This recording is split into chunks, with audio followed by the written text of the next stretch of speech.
Welcome, today in front of me OPPO Reno5 Lite, and I'll show you how to change screen record sound settings on this device.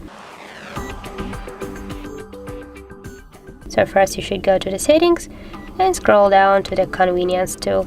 Here we got the screen recording section, go there, and here you got the sound settings. You can record your system sounds just by tapping here on the switcher. Also you can record the microphone sound.